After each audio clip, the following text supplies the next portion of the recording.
Welcome to the HEARTS Entwined podcast. In this podcast, we'll be having discussions around the secrets which attract lasting, healthy, fulfilling relationships, creating a healthy mindset, and what women should know and understand about men. Introducing your host, Lyn Smith, the Queen of Hearts, relationship expert, trainer, speaker, and best-selling author of the Cupid's Bow technique.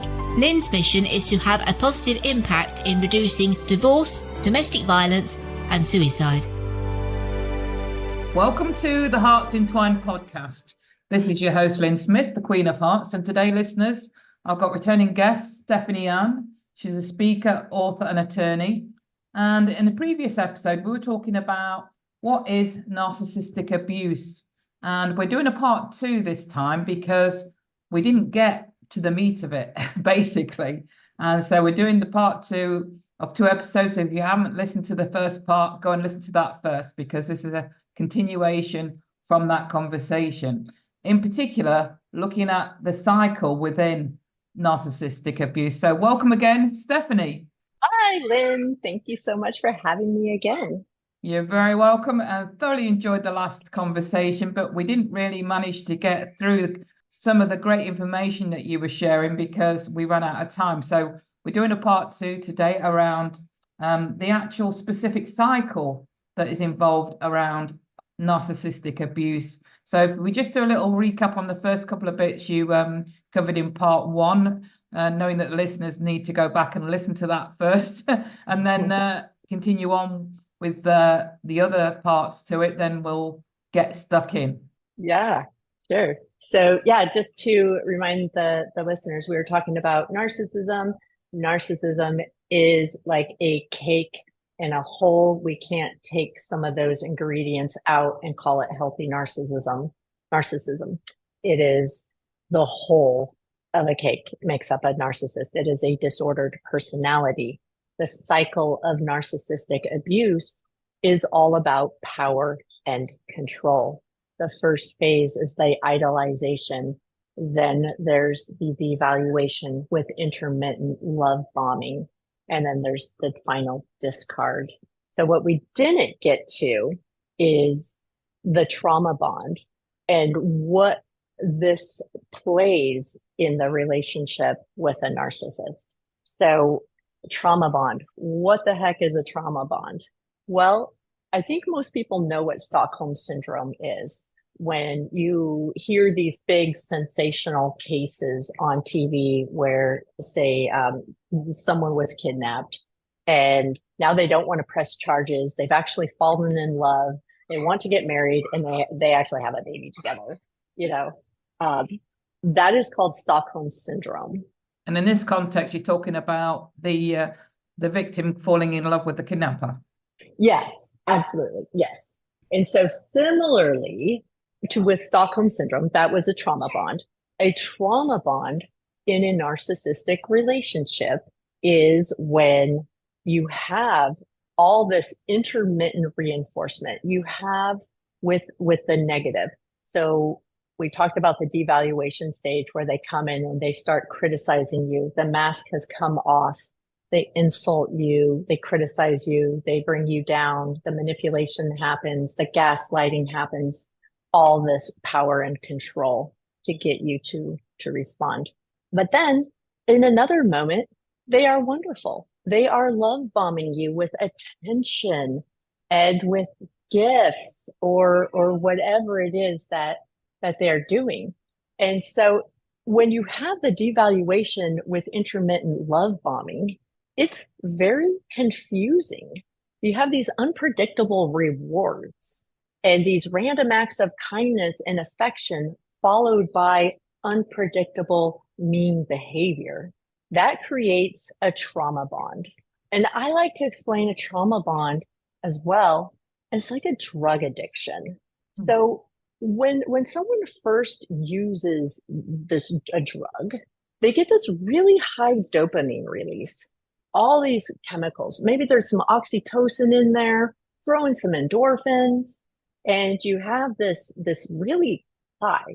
And then they come down and then they use again. But every time they use again, they don't quite get that same high. They but they still get a reward, but then it comes down again. So then they use again. And that's very similar to the intermittent reinforcement with the narcissist. They give you this reward. The reward is their attention and their affection, and then they take it away from you. And so you start craving the rewards. You start craving the good times. And then you start thinking, well, who do I have to become to get that person that I fell in love with in the beginning? Because remember the idealization phase where it was perfect? And so as a victim of narcissistic abuse, we stay attached in this trauma bond because we keep hoping for that first person we fell in love with. But if you remember from last episode, that person did not exist. That was a fake person. They were mirroring you. They were mirroring your values. They were mirroring your hobbies, and they became the person they needed to be to have a relationship with you.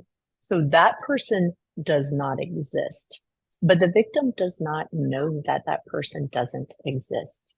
And so we crave that first person. Who do I need to become to get that first love back? Maybe if I lost weight, maybe if I if dinner was always made better, maybe if the house was always cleaned up better, like who do I need to become to get that first person back? And this is why when you hear people say, I don't know how to get out of this relationship, I don't know how to leave. If I just keep changing all these things about him, he will love me more. But none of that stuff will ever happen because this whole relationship was built on lies and deceit, and it's fake. And also, if you're a friend, if you're hearing all of this and you're like, oh man, you are explaining my sister's relationship or my friend's relationship, and you can see it and you don't know why they don't leave. They don't leave because it is an addictive cycle that they are in, and it is the trauma bond that keeps them stuck. So how do you help somebody that is stuck in that situation? Is there a way to help them, or do they have to come to that realization for themselves? They have to come to the realization themselves. They have to say that they have had enough. It's very similar to, again, let's go back to the drug addiction. If someone is an addict, you can take away all the drugs, you can lock them up, you can do all of whatever you think that you're doing until they come to the point where they have had enough and they make a conscious choice to quit. It doesn't matter what you do. Similarly with the trauma bonded person in a relationship with a narcissist, until we have our own awareness and until we decide that we are done and we are sick of it and we can see that it has ruined our life, there's nothing that anyone can do. But as a friend, if you are seeing it happen, don't preach, don't judge, because they will end your friendship right away. Again, think of it as an addiction. They will, what you can do is let them know that you love them, you care for them, you are here for them, you are a safe person, and you are a safe house. And statistically speaking, it takes a person, 7 to 10 times leaving a toxic relationship before they actually leave for good. So they might need a safe house for the weekend because the narcissist is going on a rage and they need to get out. And so be that safe person and understand they might show up to your house 10 times, 10 weekends before they actually are ready to leave. Did you have that safe person in your life, Stephany? I did. Once I started telling people my sister lived a block away from me, and her husband was a OSP sergeant, which is a law enforcement, kind of high-ranking law enforcement. And sometimes in the middle of the night, I would just show up at her house with the kids, and I'm like, he's drunk. And again, that doesn't mean that they're abusers if you've been drinking, but he's drunk, he's going psycho. And I can't be around him for the night. And I would show up at her house at midnight and put the kids to bed. And I probably did that probably 7 times before I actually left him.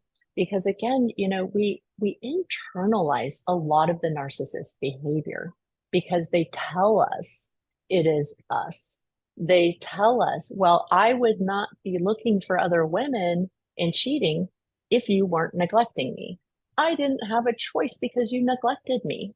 Well, I'm an attorney. I have work to do. I have a house to take care of. I have children.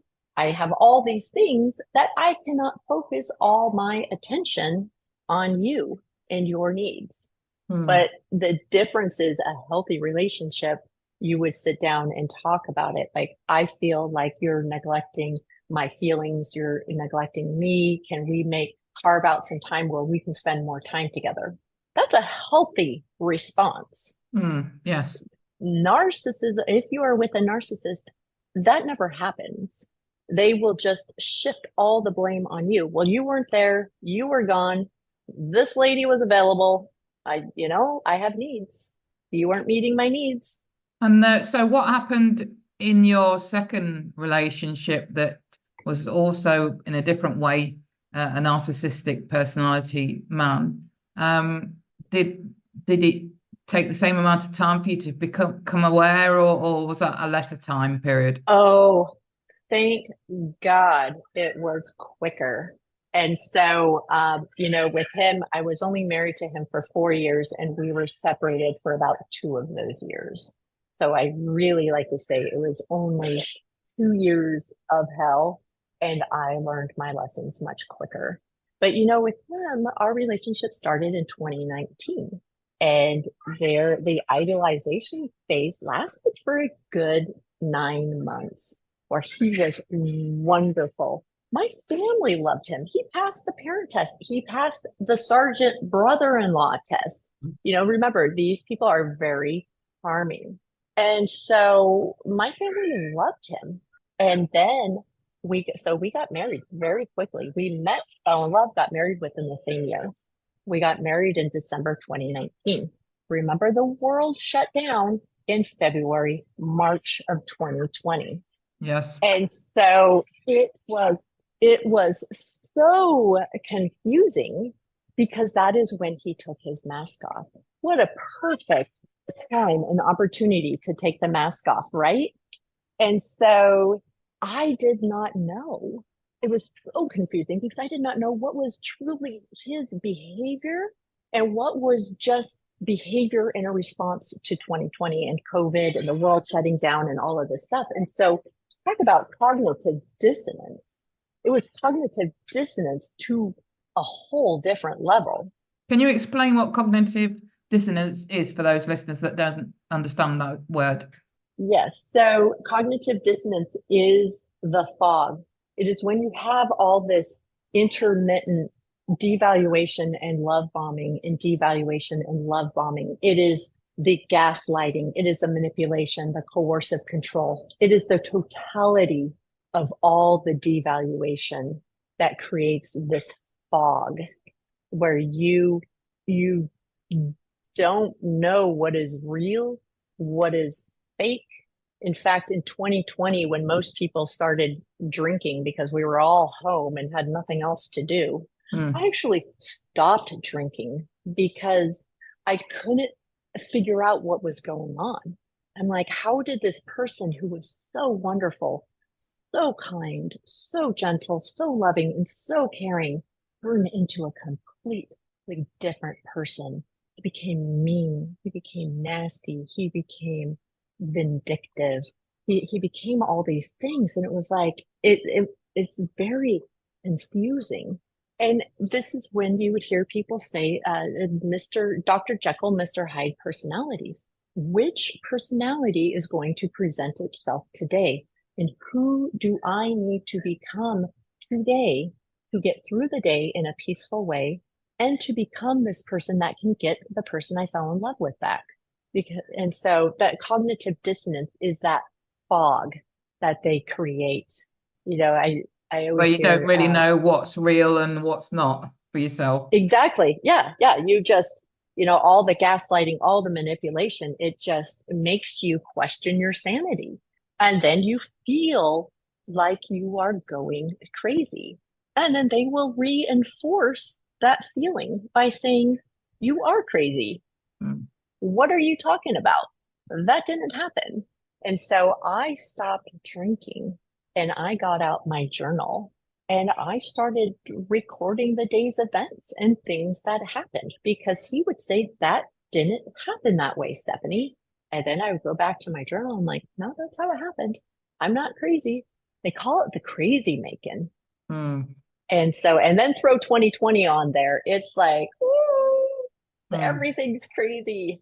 So so all of that, creates this trauma bond, like we're talking about, where, like I said, you become addicted to the just the relationship because you're waiting for the reward, you're waiting for the good, and we are changing ourselves to try to get that first person back that we fell in love with, which was an illusion, which never existed in the first place. So can you see how toxic these relationships are? Yeah. They're so toxic. And so for me, going back to another part of the question was, did you learn your lessons quick enough to get out of this one? I truly believe we repeat cycles, we repeat patterns until we've learned the lesson. And so, oh, go ahead. Yeah, I absolutely agree. I do believe in that the universe, God, higher power, source, whatever you want to call it, will give you those repeat lessons until you learn it. Yes. And for me, when I left my second husband, and I had lost my eyesight, and I couldn't see, and I was at my sister's house. I just on the bathroom floor, just crying out like, why me? What did I do wrong? I was a good mother, a good wife. I did everything right by the outside. And yet I keep choosing these unlovable men and just crying out like, why me? Why? And it was in that moment that I felt the divine was saying to me, Stephany, you are not seeing your life through the right lens. You need to let go of this victim story that is keeping you stuck. And when you get out of these relationships, I mean, we are the victim. We were the victim of all of this, but holding on to that victim mindset keeps us stuck. Yes. Not going anywhere. And so it's like, I spent over 17 years within two narcissistic, abusive, controlling relationships. And I just wasn't moving forward. And I couldn't see the lessons because people would say, well, what are the lessons? Well, there are no lessons. And when you are stuck in a victim mindset, there are no lessons because you did nothing wrong. Yeah. And so, yeah. And so for me, in that moment, I had to make a decision. I needed to shift my perspective from being a victim to being a hero of my story. And when I was able to do that, I could say to myself, okay, what if, let's just pretend here for a minute. What if my two ex-husbands were not monsters trying to destroy my life? But what if they were teachers sent here to teach me powerful lessons? And what would those lessons be? And I had to pretend here because, I didn't fully believe it. I just had to pretend. So I got out a journal and I said, okay, sure. Husband number one, Josh, if you are in fact not a monster, but you are a teacher here to give me these valuable golden nuggets of wisdom, what did I learn from 14 years with you? Well, the first thing that popped into my head was, okay, thank you, Josh, for teaching me about boundaries. Now, I thought I had boundaries when I was with him, But really, I was the boundaries police for him. Because see, my first husband was the cheater. And so I would confront the other women. You know he's married. You know he has a family. But we are not supposed to be boundaries police for anyone else. We are only responsible for our boundaries. So I could say, thank you, Josh, for showing me that I am only responsible for my boundaries and I need boundaries. Going into my second marriage, I thought I had boundaries, but instead I brought in a toddler fence. You know what I'm talking about? They are these portable little fences that you can configure into any shape you want. Yes. That was my boundary I brought into my second marriage. Very proud that I had a boundary, right? Because my first marriage, I didn't have boundaries. So I was very proud of my boundary. And so I set up my cute little toddler fence, and my second husband, Jace, would push up against my boundary. Well, my boundary would tip over and I would pick it up. Oh, okay, let me put it over here. This is where it should be, over here. I'd pick it up and move it and put it over there. And then he'd come and push up against it. It would fall over and I'd pick it up and move it somewhere else. That is not a boundary. A boundary is something that is very firm, that is unequivocal, that you do not move. It is concrete into the ground. It is not a toddler fence. So I can say, thank you, Jace, for showing me a toddler fence is not a boundary. I must have a proper, solid boundary. Then I went back to my first husband. Thank you, Josh, for showing me that I am worthy of so much more. I put up with so much for so long because I was so worried about what other people would think. I'm a success in every area of my life, but I'm a failure in relationships. I cannot be a failure in relationships. So I put up and made excuses for his behavior and justified his behavior. I think a lot of women do that. And I suppose men do too, if they're in an abusive relationship with a narcissistic woman. But I suppose it's from a place of thinking that you're being the bigger person, when actually, like you said, it's not knowing your own value and self-worth and putting up with and making excuses for unacceptable behavior, isn't it? Yeah, no, it absolutely is. And so, I could say, thank you, Josh, for showing me that. And then I can say the same thing for my second husband. I gave him many chances and he just kept using up those chances. And then I would miraculously, well, here's another chance, because we hold on to this idea that what if they change? What if I am missing out on something? And how do I get that first person back? But again, that first person was an illusion. And so I could say with my second husband is, again, thank you for showing me that I am so worthy of so much more. I think also we can get into our heads that, we're being the bigger person. So, we need to forgive even something that is unforgivable. And actually, absolutely, all you're doing is like you said, not having proper firm boundaries in place and giving a consequence, because we do teach people how to treat us, don't we? We do. And if you continue to let them get away with their behavior, they will continue the same behavior because they know that you're not going to leave them. You're not going to do anything about it. So they will continue to be horrible to you because that's just how they are.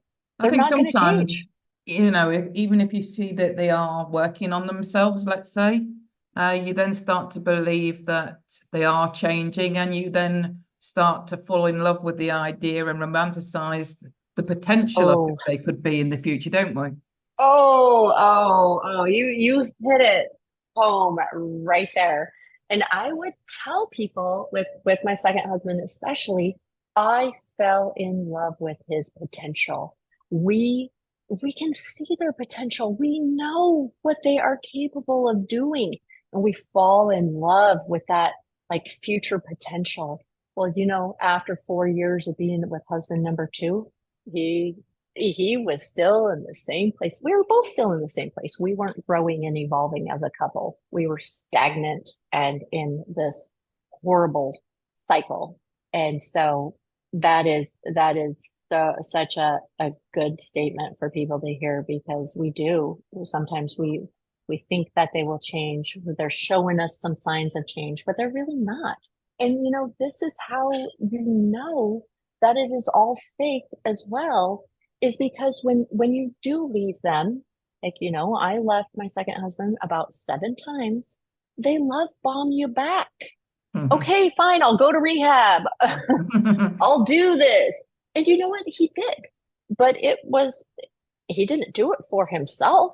He stopped drinking for 1 month. And then I started finding vodka bottles all over the place, because he was just doing it for show, because they know how to do things. They just don't want to do it because it is power and control. Mm. And so, yes, we grasp onto that, like, okay, they're in rehab, they're changing, and when I was separated for 2 months in 2020 from my second husband. And again, it was very confusing because I wasn't quite sure what was everyone's reaction to 2020 behavior and the world shutting down, and what was his real personality and all this stuff. But his mom kept calling me, Stephany, he's changed. He loves you. He misses his family. Please let him come home. And that narcissists will have their people do their bidding for them. Drop the restraining order, drop the divorce. Please, he misses you so much. He has changed. I see a change in him. And when you do love and care about someone, and again, you have this trauma bond, this addiction, then we take them back. But they don't. For a person to truly change their behavior, which is changing their habits, changing who they are, right? You need to see evidence of that for at least 2 years. Yeah, I Nobody agree, changes because they and can do it temporarily, and then you start to think, oh, that gives you hope. And like I said previously, you fall in love with the potential of seeing a bit of change. So you think, things are happening and going in the right direction, but then it's soon back to square one, isn't it? it is. And it's like, no, just because he signed up for an online rehab, because that's all there was, remember, in 2020 was online everything. No, there was no change at all. And he was wonderful for another month or 2, and it was like I got that first person I fell in love with back, that idealization phase. And this is again how we know that they are in control of what they do, because he was wonderful for 2 months, and then he went back to the devaluation phase. And then it was just all chaotic for the next 2 years. Wow. Well, you've certainly been through it, Stephany. I admire your resilience, and I admire you for sharing and, coming to your own lessons. And if there's any audience members listening now that recognize that they're in that cycle, it's not about, saying you're wrong and, you should have known better, because we don't know what we don't know until we do we? Yeah. And you've been in a fog. You have been in a fog. And I get it. We keep thinking if we change these things about this person, that first love will come back. But if something was an illusion and it was fake in the beginning, and like you said, falling in love with potential, there's nothing there. The only thing you can do, and when you truly love someone, you gotta let them go. You just have to release them and let and hope and pray that one day they will become aware. They probably won't, and it's very sad. And so all we can do is just release them and focus on our own healing. And when you can sit down and let go of that victim mindset and actually see the lessons, this is when you can break those patterns of calling these people into your life. I will tell you, after being married to 2 narcissists, I have done the hard work. I do not want another one in my life. I have more than enough, especially over all those years. Right? I have learned the lessons. And here's another important thing too, is like why you need to learn the lessons and know what the lessons are. Because when you know what the lessons are, you know what you need to heal. You know what needs to be released and let go. So you can break the cycle and break those patterns in your life. I think a lot of it, regardless of what sort of relationships we encounter, whether it's romantic relationships or even friendship or co-worker type relationships, they're all meant to teach us these lessons of self-worth, aren't they? And self-love, and, recognizing within yourself that it's healthy to have strong boundaries. It's healthy to, say no. It's healthy to not accept unacceptable behavior and for you to then have consequences for that behavior. And quite often we're quite reluctant sometimes to rock the boat, aren't we? Because we think we're being the bigger person, when we actually get more respect when we rock the boat by saying no, or I'm not going to accept that behavior. Absolutely. 100%. Yes. And, I can recognize in relationships myself where I've not had strong enough boundaries in place, and then realized and been quite surprised, when I have stood up for myself and said, no, I'm not accepting this, and walked away, how much respect then subsequently, they might not have liked it at the time, they actually showed me. And whereas when I've had no boundaries or soft boundaries, that's not happened. Yeah. No, it's so true. And, when you leave the relationship, you must go no contact. And this goes with what you're saying with the respect and the boundaries, because trust me, from my own personal experience, I tried to do it and I just kept getting hoovered back in. And we say hoover because, the old Hoover vacuum cleaner, you turn it on and you take the hose and they will just suck you back in. But if you have the firm boundaries, and if you cut them off on all social media, block them on your phone if you can. I know some people, we have children with them, and so we have to have some sort of line of communication, and that could be a whole different episode there. But when you go and you have to cut them off, and it is for your own safety. You do not want to be hoovered back, because they will hoover you back with all the love bombing. I changed. Look, I'm in rehab. Look at me. I'm doing this. And if they truly are, and if you truly feel that you should be together, still cut them off and find them 2 years later and see if they've actually changed. Guaranteed they haven't. Guaranteed they haven't. But focus on you, because you are only responsible for you. And you know what? There is a world of freedom. There are healthy relationships out there. There are healthy people out there. And focus on you and your healing and your growth, and create the new life that you want. Yeah, because when we do that, that's when we do create and attract healthy relationships, isn't it? It is. Yes. Thank you so much, Stephany. I've really enjoyed this conversation again. So if anybody is listening that would like to connect with you, what is your best form of contact information? Yeah, so right now, LinkedIn is where I'm at the majority of the time, LinkedIn and Facebook, and I will give you those links. Excellent. So thank you for sharing that. Any final words of advice before we wrap up the episode? You are worthy of so much more. And we know how to love, because we spend all our energy and all our time loving the narcissist in our life. So take all that love that you've given to them, give it back to yourself, to love yourself and find worthiness within yourself. Absolutely, 100% second that. Thank you so much, Stephany. Again, been a lovely, fascinating conversation.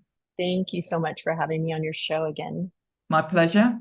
So it just leaves me to say, listeners, that true love starts with opening our hearts. And until next time, goodbye for now. Thanks for listening to the Hearts Entwined podcast. You can follow Lyn via the Facebook group 2 Hearts Entwined, or search Lyn Smith, inspirational speaker, at LinkedIn, or email lyn@hearts-entwined.com. That's LYN@hearts-entwined.com. Remember, true love starts with opening our hearts.